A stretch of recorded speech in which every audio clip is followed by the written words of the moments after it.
Estamos en diálogo con Juan José Carvajales, un viejo conocido ya de la casa, es abogado, ex subsecretario de Hidrocarburos de la Nación, entre 2019 y 2020, director de la consultora Passepartout, director del Instituto de Gas y Petróleo. Juan José, ¿cómo estás? Muy buen día. Luis Segarra te saluda aquí desde Fuerte y Claro. Hola Luis, buen día. Muchas gracias por llamar. Un saludo a toda la audiencia. Te pido si pueden subir un poquito el retorno porque los escucho muy bajo. Dale. Ahí aprovechamos para ajustar. Estoy en mesa con Andrés Oliva, Gregorio Tatiana y Silvina Brochero. Bueno, te cuento, Juan José, que hace unos minutos teníamos que cambiar nuestros títulos porque lo que parecía un cese del fuego entre Irán e Israel ahora ha devenido en nuevas agresiones, en nuevos ataques. Parece que aquella tregua ha quedado en nada, fue efímera. Pero y en función de eso, nuestra primera pregunta general, para quienes por ahí no terminan de entender, es ¿por qué esto impacta en el precio de los combustibles a nivel internacional, consecuentemente en los surtidores de Argentina? Bueno, el impacto puede llegar a suceder por los valores internacionales del crudo, por un lado, y del gas natural licuado, por el otro.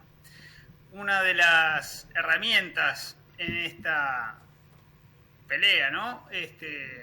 Bélica que tiene Irán es cerrar o limitar el tránsito por el estrecho de Hormuz, que es por donde transita, por donde se comercializa el 20% del crudo y el 20% de GNL a nivel mundial, ¿no? Que sale ahí del Golfo Pérsico, el gas que produce Qatar. Entonces, eso, cuando se limitan las cantidades, inmediatamente hace subir los valores globales de esa cotización del Brent, que es el crudo de Europa, y del GNL. Eso tiene un impacto directo en nuestro país, primero porque hoy los combustibles están atados a la cotización internacional del crudo, los combustibles internos, quiero decir, y el GNL porque Argentina compra cargamentos para complementar el abastecimiento interno, ¿sí? Complementar la oferta local de gas natural. Lo hace a través de buques de gas licuado que llegan aquí a la provincia de Buenos Aires, a la ciudad de Escobar, y que alimentan el sistema de transporte. Eso lo hace ENARSA y todavía quedan algunos buques por comprar para este año. Entonces, bueno, si sube el precio del crudo, Argentina puede vender su propia producción más cara, pero a la vez va a tener impacto en el mercado interno del surtidor. Y por otro lado, el Estado puede resentir sus cuentas fiscales porque va a tener que destinar más dólares a esa compra de GNL. Juan José, teniendo en cuenta que el precio del petróleo del Brent, al menos en las últimas horas, bajó cuando aquí las petroleras privadas ya adelantaron un aumento de las naftas en este contexto, ¿se puede esperar? Vos recién decías el precio está atado al precio del petróleo internacional, dejando de lado aquel proyecto de barril criollo. Digo, si después vuelve para atrás el precio, ¿podría haber una reversión de los precios en los surtidores, al menos del componente atado al precio internacional, más allá de cuestiones impositivas que hacen a lo doméstico? Como bien decís, hay varios componentes que hacen al valor del litro de nafta que uno paga en surtidor. Por un lado, recordar que YPF no subió sus cotizaciones. Sí, por eso decía las privadas. Otras refinerías, claro. También recordar que estamos bajo el imperio de la ley de bases, que si nos la tomamos en serio, impone que los precios internos tengan un acople directo con las cotizaciones, con las paridades internacionales. Entonces, la fluctuación, hemos visto incluso a la baja, YPF ha bajado los combustibles un 4% hace nada, cuestión de un mes y medio, también tendría que incidir al alza. Esos son movimientos que Argentina no está acostumbrado a ver cuando uno mira a los países limítrofes, sobre todo Chile y Uruguay. Bueno, esos son traslados automáticos. Claro, cuando uno dice podría bajar los combustibles, ahí hay que ver todos esos componentes. Y básicamente son 4. Uno, el precio internacional del crudo. Otro es el tipo de cambio. Bueno, Argentina hoy está pasando por una temporada de apreciación cambiaria, no hay ahí sobresaltos. Pero después está el costo de los biocombustibles, que es un porcentaje de un 10-12% del corte del litro de nafta. Ustedes en Córdoba lo conocen bien, porque eso se hace con biotanol y con diésel también, biodiesel. Y después el último son los impuestos, donde el Estado Nacional, ¿sí? Estamos hablando del ICL, básicamente, el Estado Nacional viene retrasando la actualización de los impuestos. Es de alguna manera otra ancla que tiene antiinflacionaria. Y bueno, y todos esos componentes, bueno, se van manejando y hacen al precio final en cartel, ¿no? En surtidor. Juan José, este impacto en el mercado global, pienso rápidamente en que cuando asumió Donald Trump tuvo una rápida declaración para confirmar que su gestión de gobierno mantendría como prioridad la exploración y el uso, el concepto de los combustibles de origen fósil contra un modelo de energías renovables o de otro tipo que impulsaban otros países europeos. Pienso en este conflicto que hay ahora en Medio Oriente y pienso en la Argentina con su oferta del RIGI. ¿Alguna de estas situaciones pueden impactar positivamente, pueden derivar en que la oferta, la política de Argentina para el sector tenga nuevos aires, o por el contrario, todo esto no hace más que complicar un panorama que ya parecía complejo? Bueno, en Estados Unidos la situación, como todo lo que hace Trump, es bien ambiguo, ¿no? Por un lado, sí, rompe con la idea que traía Biden de promocionar las energías renovables, vuelve al drill baby drill, es decir, vamos a producir hidrocarburos, seguir con el boom del shale, pero al mismo tiempo quiere limitar los precios, quiere bajar el costo de los combustibles para también limitar la inflación allí. Entonces, de alguna manera son objetivos contradictorios y no se está viendo un boom de producción incremental, más bien lo contrario, es lo que ha sucedido en los últimos meses. Ahora bien, cuando pasamos a nuestro país y vemos el RIGI es un programa de incentivo a grandes inversiones mediante el cual el Estado Nacional destina recursos fiscales. Claro, no es que pone un subsidio, sino que se evita recaudar, entonces da exenciones fiscales, estabilidad por 30 años, autorizaciones de exportación, de libre disponibilidad de divisas. Todo ese marco que está contenido en la ley de bases, lo que persigue es estimular inversiones, la llegada de inversiones. Ese es el objetivo. Lo que estamos viendo es que hay, digamos, una docena de proyectos presentados al Ministerio de Economía, pero hasta el día de hoy solamente unos 4 han podido ver la luz y obtener la autorización de la agencia específica que trata estos temas. 3 de ellos son de energía y uno es de minería, el más reciente. Y en algunos casos son proyectos que ya venían, ya estaban digamos, en carpeta y fueron agilizados, digamos, por el RIGI. Pero no estamos viendo un boom de inversiones como pretendía el gobierno y tampoco una llegada de inversión extranjera directa, ¿sí? No han venido grandes jugadores nuevos a nuestro país. Yo conozco bien el área de energía, por ahí hay otros más, ¿no? Pero no hay proyectos de cobre, por ejemplo, y en 3 de los 4 que fueron aprobados está YPF, ¿no? Entonces, bueno, es el Estado también invirtiendo a través de una sociedad anónima mixta, pero que controla el Estado. Y bueno, todavía queda un año de RIGI, eran 2 años, ya transcurrió el primero casi. El gobierno podría prorrogarlo un año más, pero digamos que son proyectos que tienen una base de $200 millones mínima, y son complejos de estructurar y después complejos de analizar para el propio Estado. ¿sí? Son muchas dependencias que tienen que hacer informes. Está, recordemos, dando estabilidad tributaria por 30 años. Eso no es fácil de firmar. ¿Sí? Tiene que ser un proyecto que garantice cierta rentabilidad, que si se va a plantear como proyecto de exportación de largo plazo, tiene que demostrar que va a abrir nuevos mercados para Argentina, por ejemplo el GNL.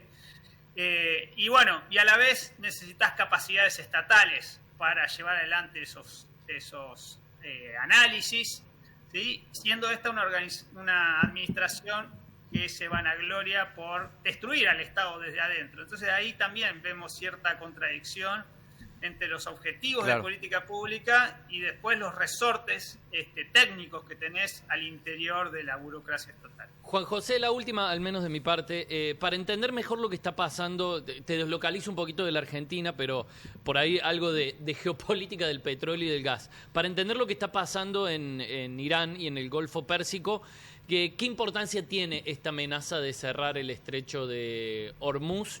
Pensando en lo que pasa ahí adentro, ¿no? En los intereses de Kuwait, de Arabia Saudita. Ahora hubo un ataque de Irán a la base norteamericana en Qatar, la promesa de respuesta de Qatar. Son todos estados con muchos intereses puestos en el mercado del petróleo y ese estrecho de alguna manera le pone un tapón al comercio que vos decías bien, es el 20% de la circulación del crudo en el mundo y un buen porcentaje del GNL también.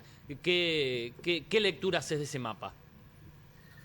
Bueno, lo que está de fondo son todas las luchas históricas que tienen que ver con las etnias, con las religiones, con los posicionamientos geopolíticos, con los alineamientos, ¿no? Quiénes son aliados, etcétera. Entonces, cuando uno empieza a hurgar ahí en esa historia, que es muy rica y es compleja de entender, ¿no? Uno tiene que ser especialista en Medio Oriente para comprender por dónde van las diferentes acciones. Luego está la cuestión estrictamente económica, ¿no? Son la zona productora número 1 de hidrocarburos, tienen lo que nosotros llamamos petróleo convencional, que es el más rentable, el más económico. Entonces, dentro de Arabia Saudita, por ejemplo, dentro de la OPEP, junto con Rusia, son los que marcan el ritmo, ¿no? De la producción global y por ende de los precios. Acaban de anunciar hace un mes que iban a aumentar la producción, eso hizo bajar la cotización del crudo a menos de $60.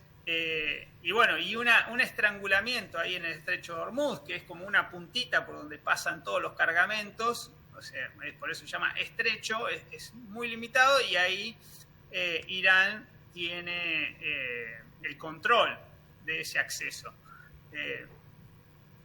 Hoy Qatar, hablábamos, es el segundo productor de GNL del mundo, entonces limitar esos cargamentos puede incidir directamente en la cotización, pero al mismo tiempo la propia Irán tendría problemas para exportar su producción.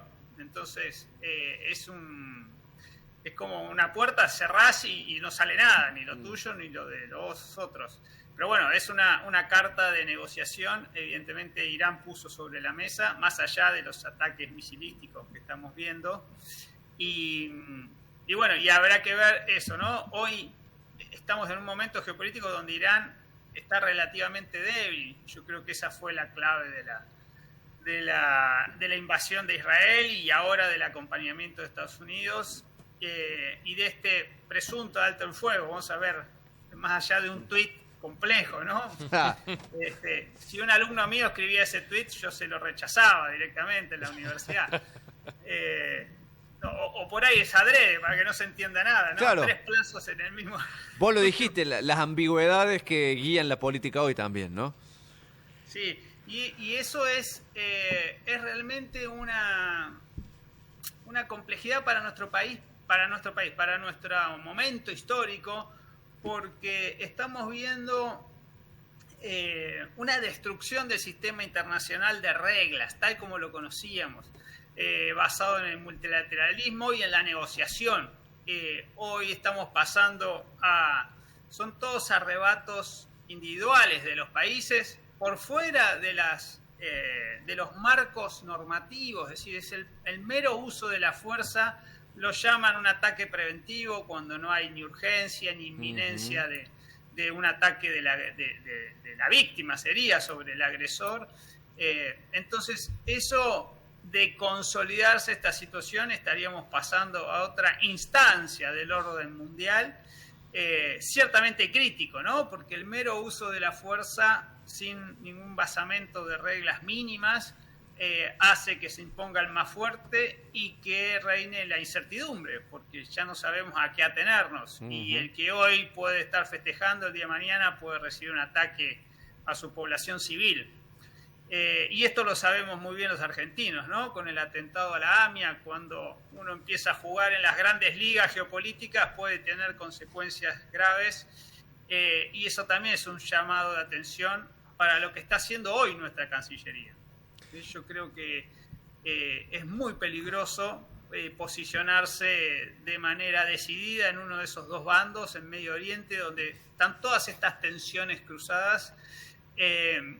Y como sucedía en la Guerra Fría, por ahí los coletazos no son en el centro del teatro de operaciones, sino ¿sí? Son en los suburbios. Y el sur global, digamos, que puede presentar como un activo, esto está alejado de los focos de riesgo geopolítico, y también eso hace que nuestra producción que queremos vender al mundo tenga un plus. Claro.